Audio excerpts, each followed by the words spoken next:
बिस्मिल्लाहिर्रहमानिर्रहीम। फैज़ हमीद की गिरफ्तारी की जब से इत्तला आई है, सोशल मीडिया पे मुकम्मल खामोशी है। ऐसा लग रहा है जैसे कभी कोई ट्रोल्स थे ही नहीं, सिर्फ चंद एक लोग हैं, वो जैसे शहबाज गिल वगैरह, और अब बाकियों को तो जैसे सांप सूंघ गया। बहरहाल ISPR की जो प्रेस रिलीज आई है, उससे तो नहीं लगता कि फैज़ हमीद के बचने का कोई इम्कान है। फौज ने जो कदम उठा लिया है, उनसे वो वापस तो नहीं अब जाएंगे। और ये पाकिस्तान की तारीख में पहली मरतबा ऐसा हुआ है कि आर्मी चीफ ने या आर्मी ने एक बहुत सख्त पैगाम दिया है। फिर जनरल फैज़ हमीद ISI के पहले सरबराह जिन्हें फील्ड जनरल कोर्ट मार्शल का सामना करना पड़ रहा है। हालांकि उनकी चंद पेशरों के मुख्तलिफ वजूहात की बिना पर जांच पड़ताल की गई है। एक दो ने काम रोकने का इंतखाब किया, कुछ को वक्त से पहले ही घर भेज दिया गया। मुझे तो बड़ी उम्मीद है कि इंशाल्लाह पाकिस्तान आगे चलेगा, आगे बढ़ेगा। मजीद ये है कि अब अदालतों पर भी प्रेशर बढ़ेगा कि वो ख़ास तौर पे 9 मई वाले मामले पे मुजरिमों को सज़ा दें और कैफरे किरदार तक पहुँचाएँ, क्योंकि फ़ौज ने फिर एक दफ़ा साबित कर दिया कि जो गलती करेगा, जुर्म करेगा, सज़ा भुगतेगा।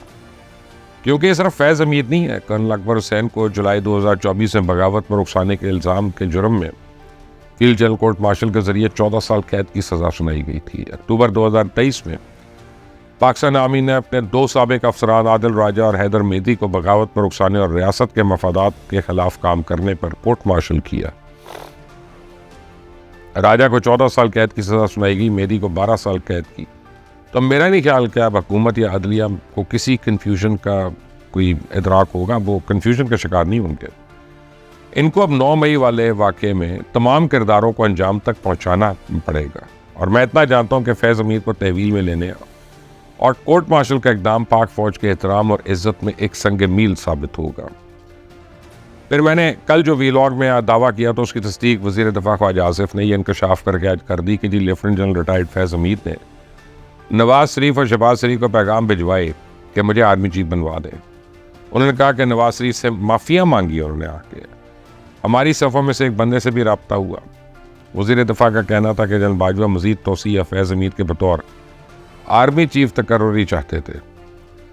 आखिर में उन्होंने हमारी हुकूमत को मुख्तलिफ ऑप्शंस भी दिए कि अगर लेफ्टिनेंट जनरल फैज़ को आर्मी चीफ नहीं बनाते तो फलां को बना दें, लेकिन मौजूदा आर्मी चीफ आसिम मुनीर को ना लगाए। तो इनका मज़ीद कहना था कि फैज़ हमीद की रिटायरमेंट के बाद जो वाक़यात हुए उनमें शिरकत से वो बाज नहीं रह सके। इन वाक़यात में बराह रास्त या बिलवास्ता तौर पर फैज़ हमीद मुलव्विस थे, लेकिन वो अकेले मुलव्विस ही थे। उन्होंने इन वाक़यात के लिए लॉजिस्टिक सपोर्ट फराहम की, टारगेट्स तय किए, साजिश का तजुर्बा फराहम किया। अक्सर सियासतदानों के ख्याल में तो ISPR के बयान में मौजूद एक सतर पर खसूसी तवज्जो देने की ज़रूरत है। उनका इशारा उस सतर की तरफ है कि रिटायरमेंट के बाद पाकिस्तान आर्मी एक्ट की खिलाफ वर्जी के मुतअद्दिद वाक़यात भी सामने आए हैं। तो पाकिस्तान आर्मी एक्ट 1952 में साफ तहरीर किया गया कि फ़ौज का कोई भी अफसर रिटायरमेंट के 2 बरस तक किसी सियासी सरगर्मी में हिस्सा नहीं ले सकता। और ये वो निकता है जिस पे लोग शकूक व शुबात का इजहार कर रहे हैं कि रिटायरमेंट के बाद क्या बड़े बड़े इकदाम हुए हैं पाकिस्तान के अंदर, जिसमें ISI का एक साबिक चीफ जो कि PTI के भी बड़ा करीब रहा, वो मुतहर्रिक था। एक तो 2024 के इंतखाबात थे और उस वक्त उन्होंने अपने असर रसूख का इस्तेमाल किया, लेकिन मेरे ख्याल में कोई मुजरमाना शायद सियासी सरगर्मी नहीं, क्योंकि हर शख्स ही अपना असर रसूख तो इस्तेमाल कर लेता है इंतखाबात में। लेकिन इशारे ऐसे मिलते हैं कि शायद फैज़ हमीद इस सारी मुहिम को भी कंट्रोल कर रहा था, क्योंकि फ़ौज ने अपने बयान में फील्ड जनरल कोर्ट मार्शल के अमल को शुरू करने की बात की है। और ये उसी वक्त होता है जब किसी के खिलाफ इंक्वायरी हो चुकी हो और फ़ौज के पास पूरे सबूत मौजूद हों। तो फैज़ हमीद पाकिस्तान में इंतशार के मास्टरमाइंड थे। बांग्लादेश तर्ज की कार्रवाई पाकिस्तान में करने की मनसूबाबंदी की जा रही थी, क्योंकि फैज़ हमीद अपनी ज़ात के अंदर एक इदारा बन चुका था और पाकिस्तान में जो कुछ हो रहा है फैज़ हमीद उसका मरकज़ी एक किरदार है। मतलब इनके हवाले से सियासी जमातों के तमाम तर खदशात दुरुस्त थे। फैज़ हमीद ने PTI को प्रमोट करने का खुमियाजा भी भुगत लिया। तो इस हवाले से सेनेटर फैसल वाडा ने दावा किया कि फैज़ हमीद और पाकिस्तान तहरीक इंसाफ को एक ही नाम है। ये शुरुआत है, मामला तो बड़े दूर तक जाएंगे। अभी बहुत बड़े बड़े बुत गिरने हैं, बात सिर्फ करप्शन तक नहीं रहेगी। PTI के टॉप लीडरशिप भी इसका हिस्सा है। फैज़ाबाद धरना केस बड़ा छोटा सा केस है। आने वाले दिनों में बानी PTI और PTI दोनों ज़मीन पर लेटेंगे। फिर ये जो कहा जाता है ना कि फ़ौज अपने गिरबान में नहीं झांकती, तो मेरे पास ऐसी सैकड़ों मिसालें हैं कि फ़ौज ने हमेशा एहतसाब अपने घर से शुरू किया।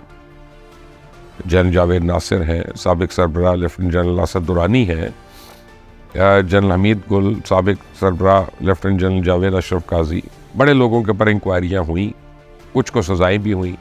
यूँ तहकीक से पता चलता है कि पाक फ़ौज के मुताबिक जर्नलों को अवाम को रियासत के ख़िलाफ़ उकसाने से लेकर इस वक्त के हुक्मरानों के ख़िलाफ़ इज़हार राय, जासूसी, बदउनवानी, फ़ौज के ज़ाब्ता अखलाक की खिलाफ वर्जी के इल्ज़ामात और मुंतखब हुकूमतों के खिलाफ बगावत की साजिश करने के इल्ज़ामात पर मुकदमात भी दर्ज हुए, कुछ को हथकड़ियाँ भी लगीं, सजाएँ भी सुनाई गई। तो इससे फैज़ हमीद की गिरफ्तारी में पाकिस्तान के लिए एक ज़बरदस्त फैसला है।